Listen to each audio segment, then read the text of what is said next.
Hi there folks, Dr. Saul, the solving surgeon, back talking to you about solving multi-step equations. Now I have a question. Why did the doctor lose his temper? Because he didn't have any patience.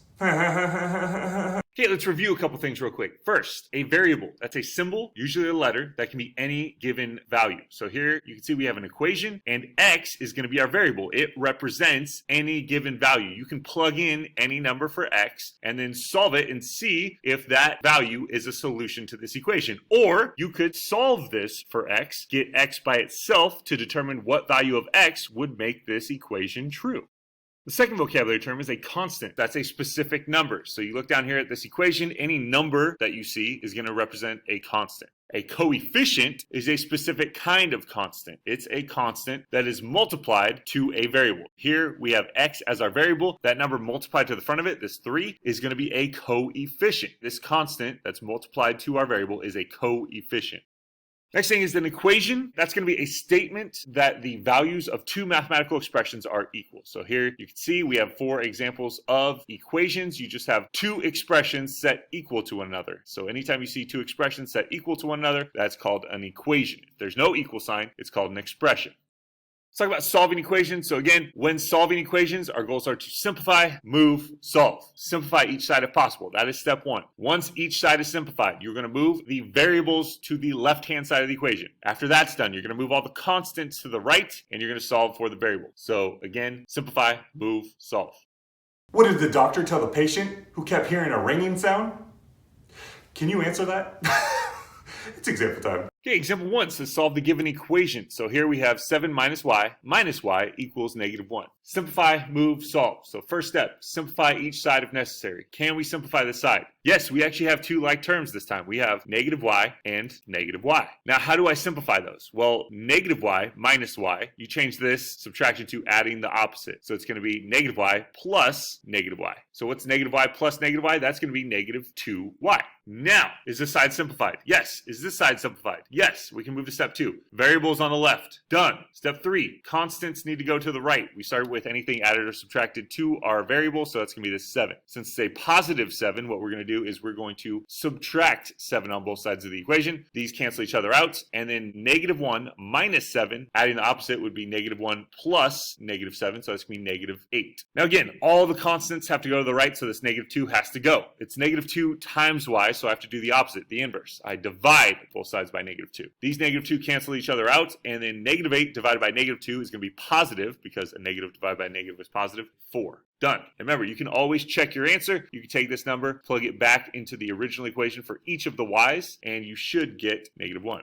Part B, we need to simplify, move, solve. So again, simplify. Can we simplify either side? This is already simplified. Over here, we have an m, and we also have a -3m. Those have the same variable with the same exponent, so these are like terms, meaning we can simplify those. So let's go ahead and put those next to each other using the commutative property. So we have m minus 3m minus 3. Now that they're next to each other, we can subtract them. What is 1m minus 3m? Remember, subtracting is the same as adding the opposite, so 1m plus -3m is going to be -2m. Now we've simplified both sides. So step 2 is to get the variables to the left. Remember, anytime you have a variable over here on this side of the equation, you want to get it to this side, and there's no other variables in the problem, just flip the equation. So instead of 17 equals -2m minus 3, we'll go -2m minus 3 equals 17. Means the exact same thing. Now our variable's on the left, so we get our constants to the right. We start with anything added or subtracted to our variable, so that would be this -3. We're going to add 3 to both sides to get rid of that. And over here, 17 plus 3 is going to give you 20. Last step, get rid of this -2, right? We have to move that to the other side. So that's -2 times m. So we do the inverse. We divide both sides by -2. These cancel out, and we end up getting m is equal to -10. Remember, you can always check your answer by taking this -10, plugging it back in for m here, and you should get positive 17. You want a lollipop? You try. Okay, let's start over here. So again, simplify, move, solve. First step, is there anything we can simplify on this side? Well, we have a p to the first and a p to the first. So yes, we have 2 like terms. Since we do, we're going to put them next to each other. And once they're next to each other, we can then subtract them. What is 6p minus 2p? That's going to be 4p. Now this side is simplified. This side is also simplified. So we move to step 2, variables to the left. Done. Step 3, constants to the right. Cool, we got to move the 4 and the -2. Start with anything added or subtracted. So -2, we have to do the opposite. We're going to add 2 to both sides. These cancel each other out. We end up getting 4p is equal to 18. Now, to get rid of the 4, to move that to this side, we're going to do the opposite or inverse of multiplying. We're going to divide both sides by 4. These are going to cancel out, and we're left with p is equal to 9/2. Now, you can leave your answer like this, or write it as 4.5 or 4.5.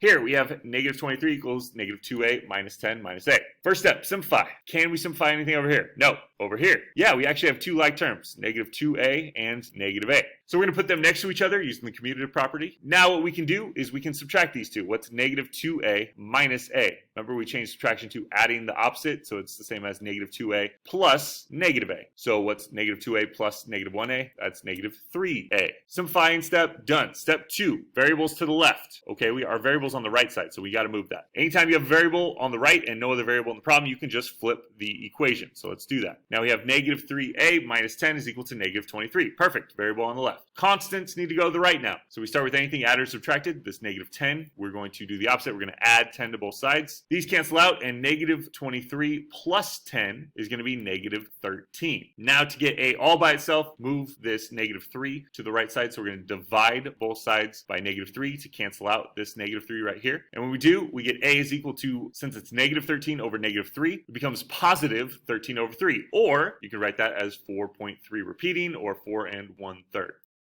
Example 2, we're still solving an equation. So step 1, simplify. Can we simplify this side? Yes, we can distribute this 5. We're going to distribute the 5 to the 2x and to the -3. So 5 times 2x is going to give me 10x, and 5 times -3 is going to give me -15. Now, I've simplified. Next step, variable on the left. Done. Next step, constants to the right. So yes, I need to move the 10 and the -15. So let's start with anything added or subtracted to our variable. That would be this -15. Do the opposite. We're going to add 15 to both sides. That way these cancel out. And 15 plus 15 gives me 30. Now I have 10x is equal to 30. So to get x all by itself, since it's 10 times x, I do the inverse of that. I divide both sides by 10. And these cancel out. And I'm left with x is equal to 3. Remember, you can always plug in 3 for x, simplify it out, and it should equal 15. It means we got the right answer. Part B, again, simplify, move, solve. So step 1, can we simplify this side? No. Can we simplify this side? Yes, we can distribute that -6. So let's go ahead and do that. -6 times -5 is going to give me positive 30. And then -6 times positive 4f is going to give me -24f. Now I've simplified both sides, so we move to step 2. Variables need to go to the left. So variables to the left, what am I going to do? Anytime you have an equation like this, we said if your variable is on the right side and it needs to go to the left and there's no other variables, you can just flip the equation. Now our variable is on the left, so we move all the constants to the right. You start with anything added or subtracted to our variable, so this 30 has to go. So how do we move that to the right? Since it's positive 30, we do the opposite. We subtract 30 from both sides. Now these are going to cancel each other out, and over here 26 minus 30 is going to make it negative, right? And it's going to be -4. Now I have -24f equals -4. So how do I get f by itself? Remember, we still need to move all the constants to the right. So this -24 has to go to the right. Since -24 times f, do the inverse of that. I divide both sides by -24. These cancel out. -4 divided by -24. 24 does not go into -4. So what happens is we simplify this fraction. I divide a 4 into the numerator and a 4 into the denominator. And since they're both negative, it's going to become positive. So it's going to be positive 1/6. The hip bone's connected to the U-track. Simplify, move, solve. Step 1, simplify. Can we simplify this side? Yes, we can distribute that -4 to the r and to the 6. So -4 times r is going to give me -4r, and -4 times 6 is going to give me -24. Now, I've simplified both sides, so step 2 would be variables to the left. Done. Step 3, constants need to go to the right. So this positive 24 and this -4 have to go to this side. So I'm going to start with anything added or subtracted. So this -24, the opposite of -24 is positive 24, so I'm going to add 24 to both sides. These cancel out, and you're basically going to subtract these two numbers, the 63 and the 24, and then keep the sign of the bigger absolute value, so that would be negative. So it's going to be -39. Now to get r all by itself, I need to move all the constants to the right. So this -4 has to go. So how do I move this -4? I'm going to divide both sides by -4. Since it's -4 times r, I do the inverse. I divide by -4. These cancel out, and -39 over -4 is going to give me positive 39/4, or 9.75. On this side, simplify, move, solve. That's how we solve an equation. So simplify. Can we simplify this side? No, it's 15. What about over here? Yes, I can distribute that -2 to the 4t and to the -1. So when I do that, I get -8t, because -2 times +4 is -8. Keep that t on there. And then -2 times -1 gives me +2. Now, I've simplified both sides, so step 2 would be variables to the left. Anytime you have an equation like this, we said if your variable is on the right side and it needs to go to the left and there's no other variables, you can just flip the equation. Next step, constants to the right. Start with anything added or subtracted, so this 2, since it's +2, I do the opposite, the inverse. I subtract 2 on both sides. These cancel each other out, and 15 minus 2 gives me 13. Last thing, I got to move that -8 to the right side as well. That constant, since it's -8 times t, I divide both sides by -8 to cancel it out, and I get t is equal to -13/8, or -1.625.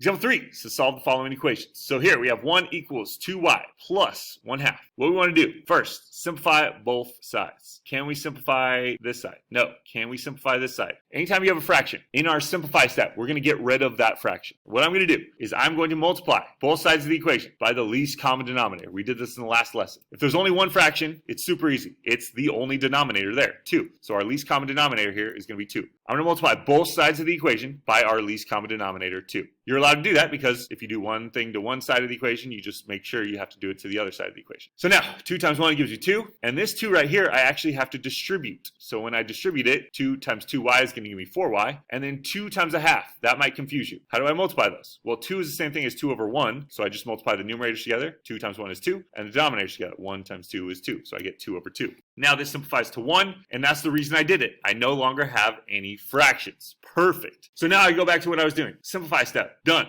Next step, variables to the left. Yes, I'm going to move this variable to the left. How do I do that? Since there's only one variable in the problem, I'm just going to flip the equation. Now that I've done that, next step, constants to the right. Start with anything added or subtracted, so this +1. Do the opposite, the inverse. I subtract 1 from both sides. I get 4y is equal to 1. Last step, get that 4 to this side. So since it's 4 times y, I do the inverse. I divide both sides by 4, and these cancel out. I end up getting y is equal to 1/4, or 0.25.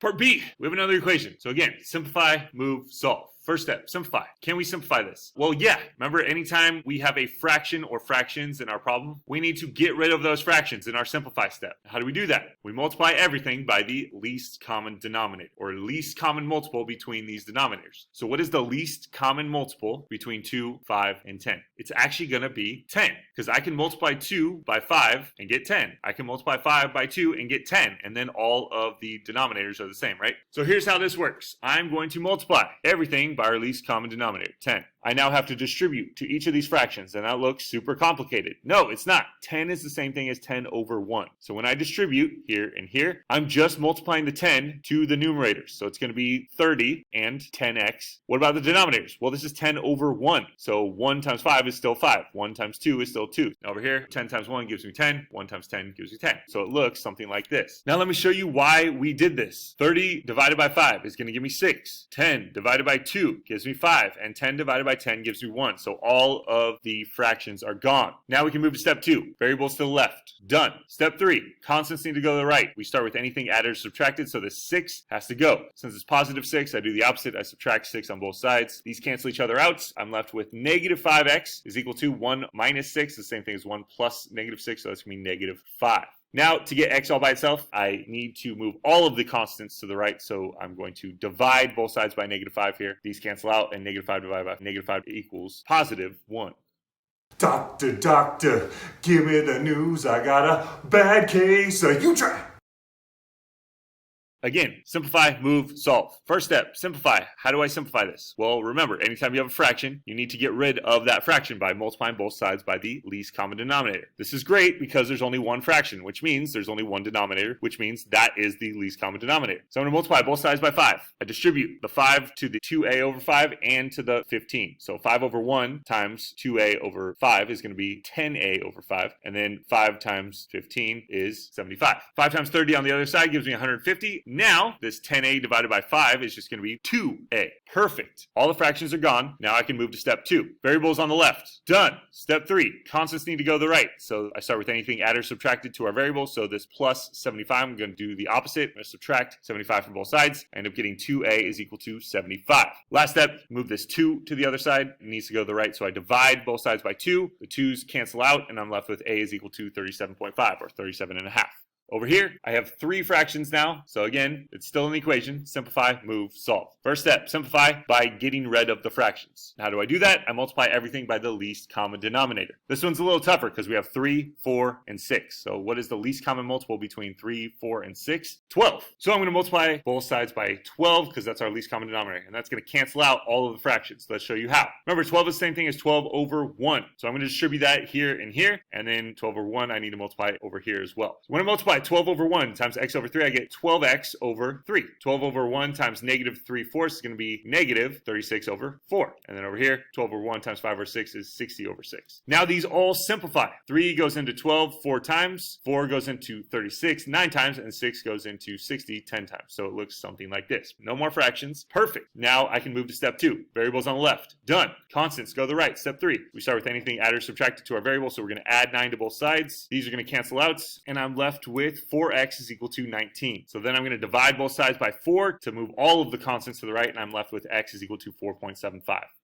Okay, word problem says you have a part-time job after school. You earn an hourly wage plus $20 for each day you work. If you work for 3 hours on Friday and 6 hours on Saturday and earn $212 total, what is your hourly wage? So first, in a word problem, we need to define our variable. What are we solving for? Well, it says, what is your hourly wage? So we want to know what our hourly wage is. So we'll say h is going to be our hourly wage. Next, we can write an equation. So there's 2 separate days here. There's Friday and Saturday. On Friday, you work for 3 hours. So that's 3 times your hourly wage. That's how much you're going to earn, so 3 times h, plus $20 for each day. So it's going to be 3h plus 20 for the first day. Then for the second day, it's going to be 6h plus 20. 6h is going to represent how much money you earn that day, plus you get $20 for a specific day. This would be Friday, this would be Saturday, and you earn $212 total. Now, we can solve this. First, simplify. Can we simplify? Yes, we have a 3h and we have a 6h, we have a 20 and a 20. So we have 2 separate like terms. So let's go ahead and combine those. We move them next to each other using the commutative property. 3h plus 6h is going to give me 9h, and then 20 plus 20 gives me 40. Step 2, variables on the left, done. Step 3, constants to the right. So I'm going to subtract 40 on both sides because it's plus 40, right? We start with anything added or subtracted to our variable. So we subtract 40 on both sides, and we're left with 9h is equal to 171. Now it's 9 times h, so to get this 9 to the other side, our last constant to the right, I divide both sides by 9, and we're left with h is equal to 19. Don't leave that as your answer. It's a word problem, so answer as a sentence. You earn $19 per hour.